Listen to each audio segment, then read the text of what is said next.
Hi Kari, I heard you want to travel to South Korea. Can I ask you some questions about your plan?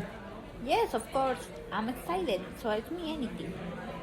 First, where in South Korea do you want to visit first? Seoul, Busan, or Jeju?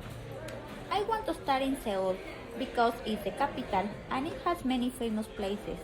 Also, I think it's easier for a first time visitor because the transportation system is really good and there are lots of tourist areas. Why is Seoul a good option of first time visitors? Because you can do many activities in one city: palaces, shopping, markets, cafes, museums, and day trips. And I don't have to worry too much about getting lost because the subway is organized and there are signs in English in many stations. How you can get around in Seoul? Subway, bus, or taxi? I can use the subway most of the time. It's fast and not expensive. For short distance, I can take a bus. And if it's late at night, I can take a taxi. But taxis can be more expensive. How much does public transportation usually cost? From what I've seen, it's affordable. A single ride is usually just a few dollars or less, depending on the distance. I also want to buy a transportation card because it's easier than paying every time. What apps do you have to download to travel more easily? I have to download a map app, a translation map, and maybe a subway app. Translation is important because I don't speak Korean fluently and I want to understand menus and signs. I also think it's a good idea to download apps for payments or to check bus schedules. What time do most tourist places open and close? Many tourist places open around 10 a.m. and close around 6 to 9 p.m. It depends on the place. Some museums close earlier, but shopping streets and markets can stay open later. Which places are open late at night? Night markets, some cafes, and shopping areas like Myeongdong can be open late. Also, there are places to walk at night, like areas with lights and street food. So, if I want a busy week kind of vibe, I can still do things at night. How many days do you need to the main attraction in Seoul? I think I need at least 5 to 7 days. If I stay less, I will feel rushed.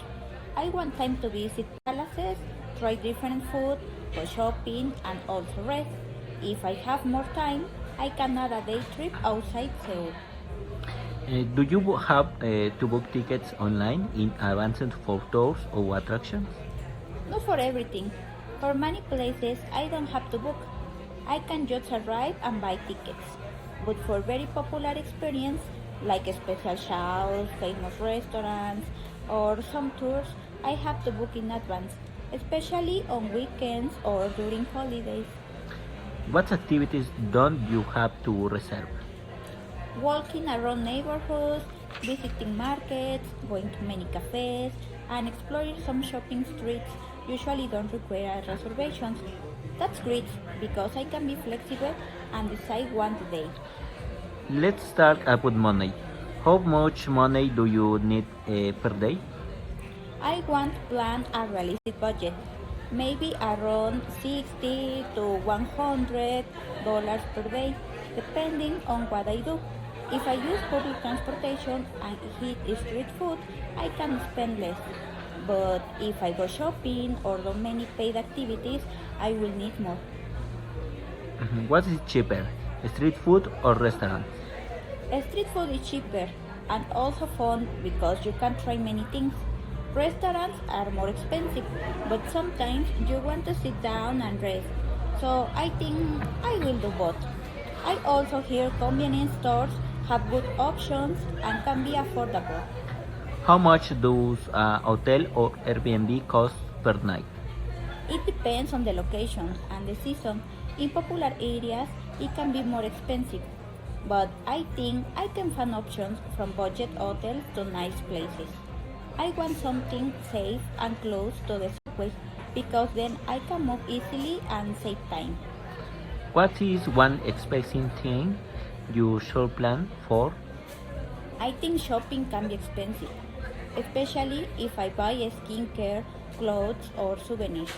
Also, if I take taxis late at night, I can add up. So I have to control my spending and set limits. No food. What Korean foods do you have to try? I have to try bibimbap, kimbap, tteokbokki, and Korean barbecue. I also want to try kimchi, but I know it can be spicy.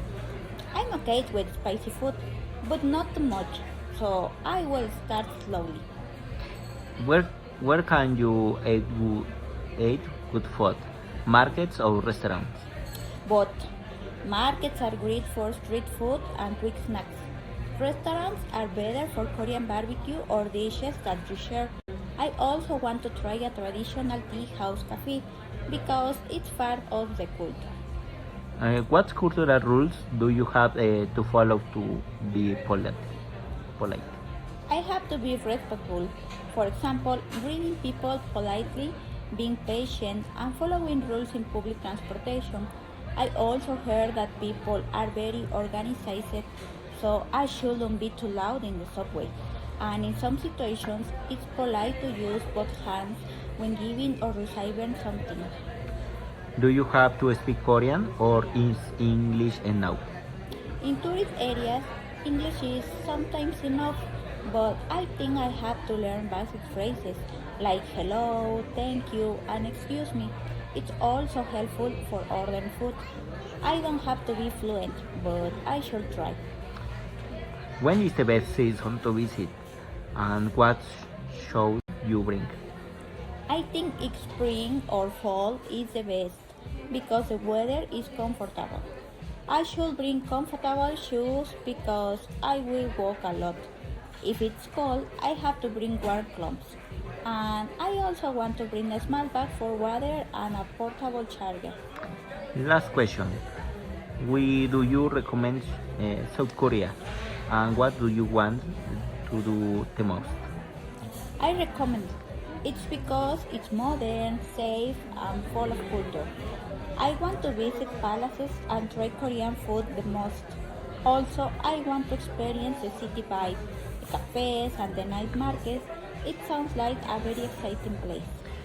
Wow, your plan sounds great. Thank you for answering. You're welcome. Now, I really want to go.